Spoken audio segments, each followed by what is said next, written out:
Oh, so I picked up this guy here. I guess he was being harassed too from, okay, you go use the bathroom somewhere. So he was being harassed also from the lovely Wilkes-Barre, Pennsylvania police. So what were they harassing you about anyhow? I'm going to take pictures of like the bush because a lot of people don't like their, faces shown here. We're like not far from the soup kitchen, mind you. Well, they know I struggle with addiction. I've been arrested multiple times for paraphernalia charges and the works, and they've never really even caught me with drugs, but they know that I'm an active user and they know my friends are active users. So anytime they see me, they'll pull over on the side of the road. Like, I don't know they're trying to run my name for warrants. Like, they'll pull up ahead of me, stop.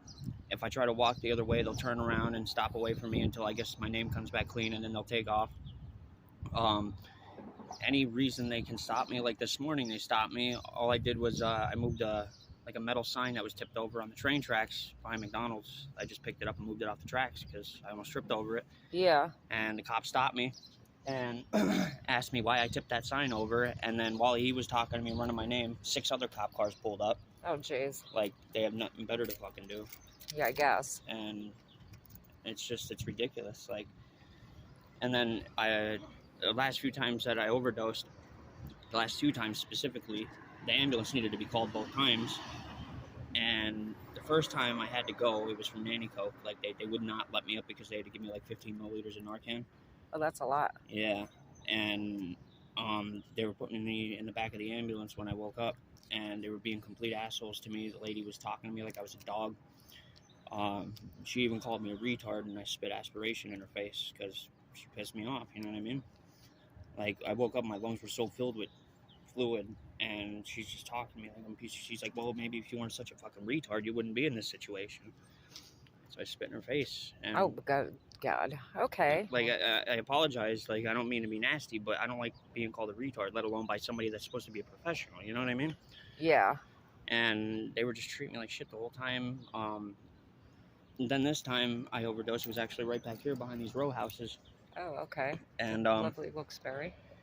They abandoned row houses. The cops came, and the one cop was being an asshole. He's like, oh, so what, you're refusing to go with the ambulance to the hospital? I'm like, yeah, I'm refusing. Well, did the cops Narcan you, do you know? I'm just curious. Did they have Narcan on them? Because I've been hearing rumors they don't Narcan people. No, they didn't. The ambulance came and Narcan me. But you know what's crazy? The girl, Nikki, that I was with, she, when she called, she ran to Beer Boys to use the phone. Yeah.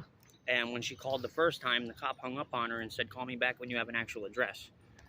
And she called back, and she's like, this isn't a joke. Like, he's going to fucking die. Yeah. Okay. And so eventually they came, and then the cop, he was being an asshole to me. And he's like, well, since you're refusing to go, he's like, let me check your pockets. And he's like, put your hands up against the wall. And when I put my hands up against the wall, he, like, shoulder checked me into the wall while he was searching, like, my, pat me down. And, it's ridiculous, like, the way they treat people. But then when, you get people that lash back out at them. Yeah, you wonder what, it's a big situation. Like, oh, he assaulted a police officer. It's like, well, what yeah, about I mean, I'm just wondering, like, why they didn't even Narcan you. Because I've been hearing a lot of this, and I actually reported that to DTAP at the state the other day, too. Yeah. Like, I think it should be mandatory that all cops carry the Narcan. All cops. Was. No, it's not actually a state law, but they do have immunity, so I don't understand why they're not made to carry it and use it. It's not only Wilkes-Barre, it's a few other places I've been hearing this about too. Now, granted, there is overdose immunity, where anytime I've ever overdosed when I had drugs on me, they can't charge you with anything they find on you when you're unconscious. Right. But I think if you wake up and they search you again while you're awake, and they find something. No, they really shouldn't, that's what I have a hard time with too. I mean, I do harm reduction down here on the streets, which I know that you know. Mm-hmm. Like, I gave out like 5,000 doses of Narcan last year. Yeah. Mostly on the streets of Wilkes-Barre, besides the syringe boxes. So the cops too don't get stuck with needles, which I have told Officer Ward maybe one day he would appreciate it, that he doesn't get stuck with a needle. Yeah. that has hepatitis in it or HIV, you know, and besides other clean things, because, you know, I see people picking up dirty cottons that they use with the bacteria and the infections. And I'm sure that you got many infections from dirty things and bent things. And yeah. Oh, look at that. Yeah, that's pretty bad. Clean. That's why I wanted to get sober. Yeah. I detoxed myself, like I said. I went through precip intentionally. Yeah, that's not good. Yeah, and that's from using dirty stuff too. I mean, that's not good. I mean, you know, like we do wound care and everything too. I mean, there's so much that we do. And I mean, it's not only for use guys and to get you onto Suboxone program too, because we do that too. You know, we do the HIV testing, we do hepatitis, we partner with Clean Slate as well. Like we're trying to get a mobile prevention point up and running. That would be cool. I know, right? Because it's needed. Like last year, we lost 208 people, and most of them are in Wilkes-Barre. You know, ridiculous. It is ridiculous. I mean, there's a lot of people that are struggling. There's no programs in LCCF, which I know that you probably are aware of. New Roots was actually trying for the longest time. They did a meeting over in what is it, Kingston, over by the shopping center over there. There's a building, and we did a little convention thing where people from New Roots had to speak in front of like police, people from the jail, sheriffs. Everybody was there. Everybody important like that. Yeah.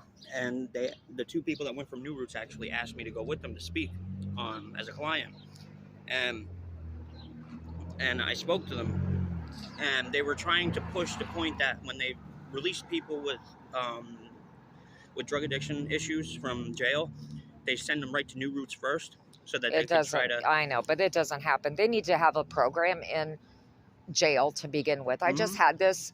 I had a Zoom meeting last week with DDAP from the state, and also Roseanne. She works with the state too, in reference to the drug use and the overdose. Like, because I do overdose prevention too. Yeah. You know, and I mean, there's the issues. I mean, you shouldn't go and detox in jail, first of all. You shouldn't come out of jail, like being in there for like a couple weeks, and then your resistant comes out, and then you come out, and then you overdose.